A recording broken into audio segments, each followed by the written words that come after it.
its promises were sweet.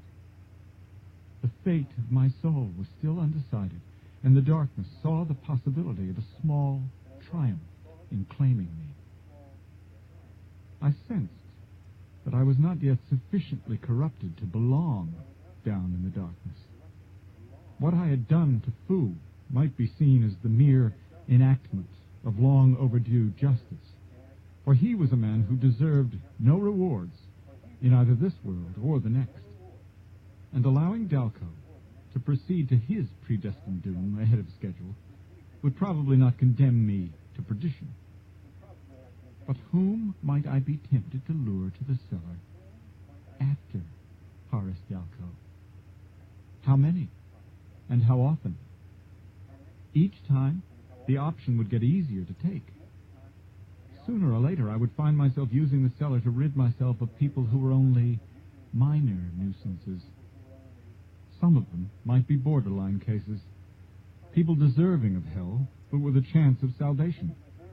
And by hurrying them along, I would be denying them the opportunity to mend their ways and remake their lives. Their damnation would be partly my responsibility.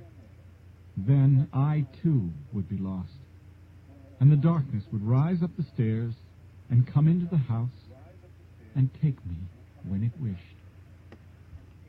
Below, that sludge-thick distillation of a billion moonless nights whispered to me, whispered. I stepped back and closed the door.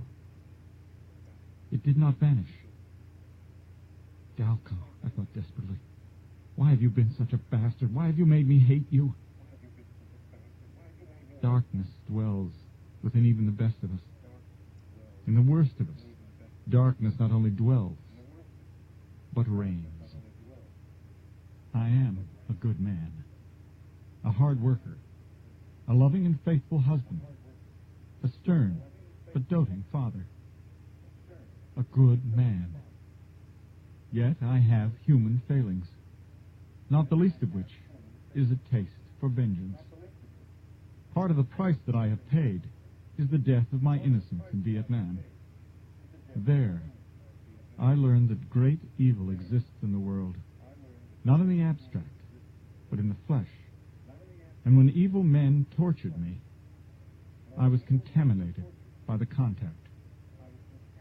I developed a thirst for vengeance. I tell myself that I dare not succumb to the easy solutions offered by the cellar. Where would it stop? Someday, after sending a score of men and women into the lightless chamber below, I would be so thoroughly corrupted that it would be easy to use the cellar for what had previously seemed unthinkable.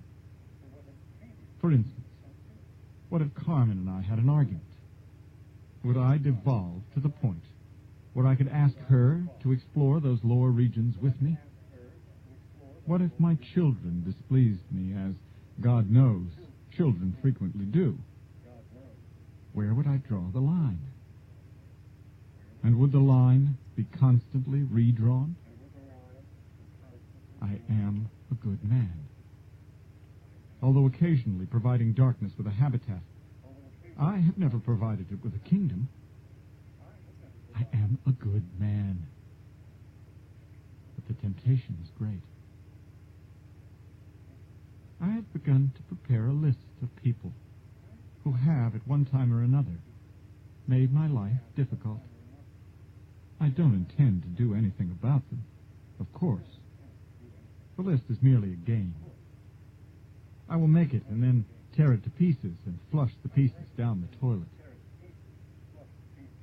I am a good man. This list means nothing. The cellar door will stay closed forever. I will not open it again. I swear by all that's holy, I am a good man. The list is longer than I had expected.